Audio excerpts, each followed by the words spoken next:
Welcome to the Mobile Home Park Mastery Podcast, where you will learn how to identify, evaluate, negotiate, perform due diligence on, finance, turn around, and operate mobile home parks. And now, here is your host, the fifth largest mobile home park owner in the United States, Frank Rolfe. 25 million Americans, roughly 8% of the entire U.S. population, live in college towns. And we've been huge fans of them since we bought our first park that was located in one. This is Frank Rolfe with the Mobile Home Park Mastery Podcast. We're going to talk about the power of college towns as a place to buy a mobile home park. Now, I have long written articles on and talked incessantly about recession-resistant employment. And while that is such a huge deal in a successful market, because as we all know, the economy is often challenged in America and recently challenged more than it has in a long, long time.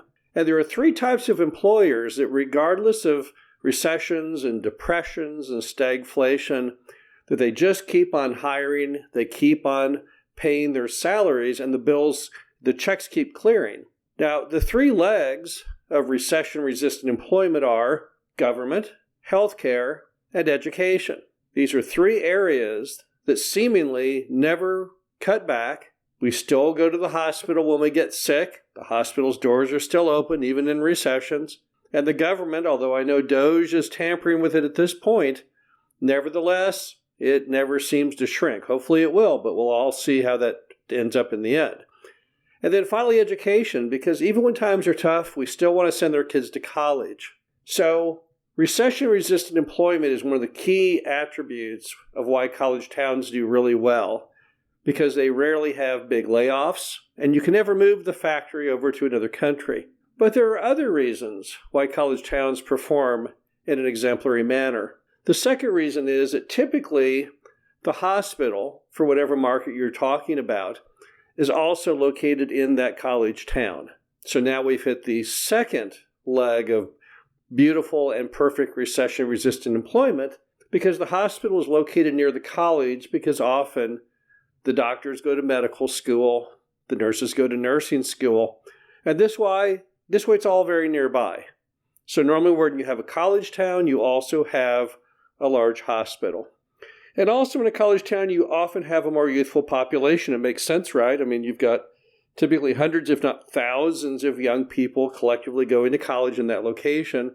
And with that young group comes more of a cultural vibe. You typically have more attractions like restaurants and clubs, and the things that attract people of all ages, really. A lot of seniors retiring, they also like to be nearby shows and fun places to eat. So this very fact that you have so many young people, vibrant people with lots of money to spend as students, it tends to create a cultural environment that's more attractive to customers of all ages, and that makes people more want to live there. Also, normally the college towns are where all the jobs seemingly always are formed in the county, and that's typically due to access to skilled workers. So let's say you have a factory, you need people who are a little above the norm as far as some kind of skill level. Often they'll locate near the college town because they figure they will have a nonstop source every year of new potential employees. And they will work that college aggressively with all kinds of internship programs and summer jobs to try and get those employees. So once again, when you have a college town, we have a magnet to other forms of employment. And that typically makes the employment rate very, very high and the unemployment rate very, very low in those college towns. Also, and this is an unusual statistic, college towns, although having these wonderful employment potentials, very recession-resistant in education and often healthcare, they typically do not have higher median incomes than other towns that are not college towns. Now, you might say, well, that kind of defeats your whole argument, right? Well, no, not really, because obviously the students are not employed, but importantly also, is that a very large percentage of the jobs in a typical college are not high paying. You have a lot of staff involved in a college. We own some mobile home parks near the University of Illinois in Urbana, and you will find that in a college town, it's not just all professors. It's not just all students. You have lots of people who fill other roles, such as groundskeeping and maintenance.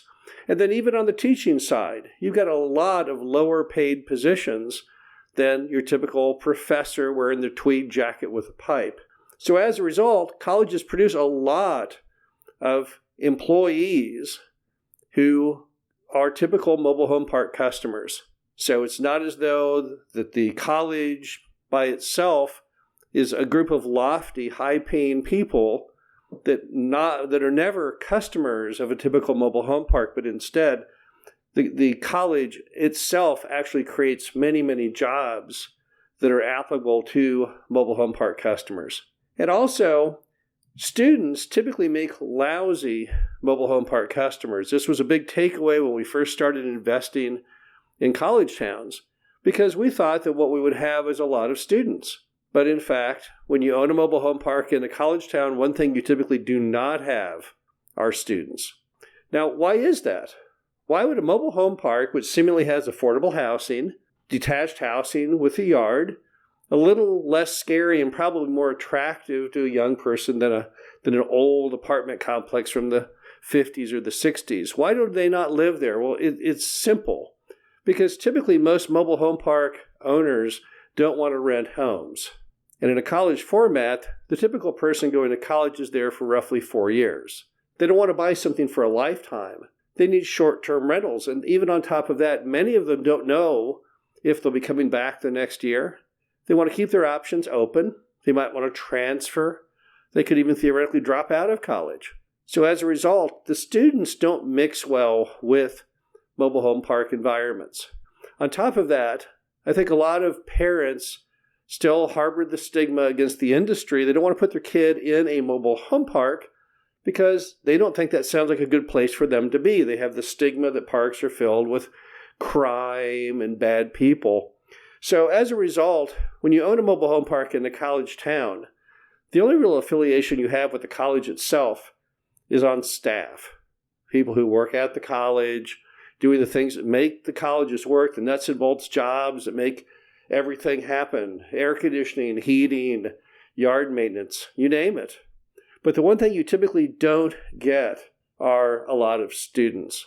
And really that's okay from a landlord's perspective, because students would never really be stakeholders. They wouldn't be long-term residents. And since the mobile home park business model really relies upon a resident who stays often a decade, the industry claims the average is 14 years. No one really knows scientifically, but it sounds about correct. So really, students are not what you're trying to house with a mobile home park in a college town, and really that's fine.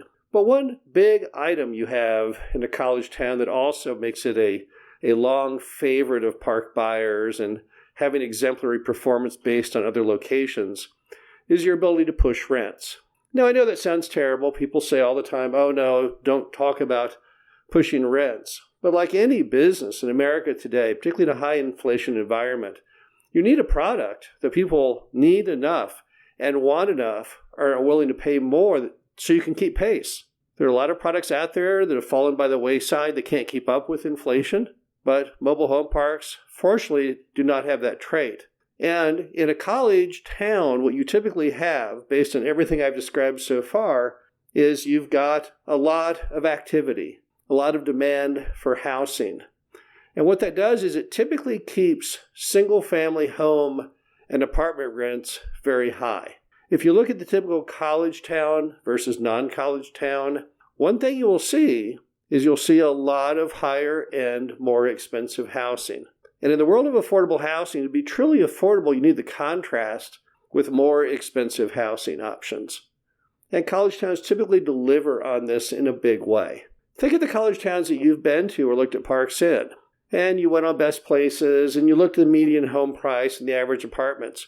You probably remember, wait a minute, those were some of the higher-priced markets. Take Edwardsville, Illinois, for example. Probably one of the nicest college towns in the state of Illinois. What do you notice about Edwardsville?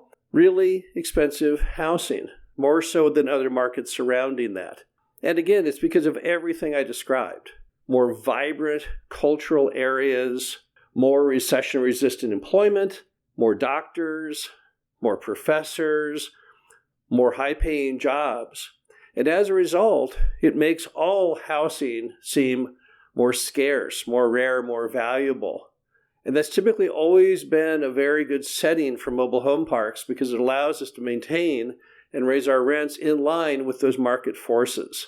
The bottom line is that college towns are great places to own mobile home parks in. And when you see a mobile home park come on the market in a college town, that's definitely one you should take a look at. This is Frank Rolfe, the Mobile Home Park Mastery Podcast. Hope you enjoyed this. Talk to you again soon. Thank you for listening to the Mobile Home Park Mastery Podcast. Be sure to visit us at mhpmastery.com to subscribe to the show, read our show transcriptions, and access all of our great information on mobile home park investing.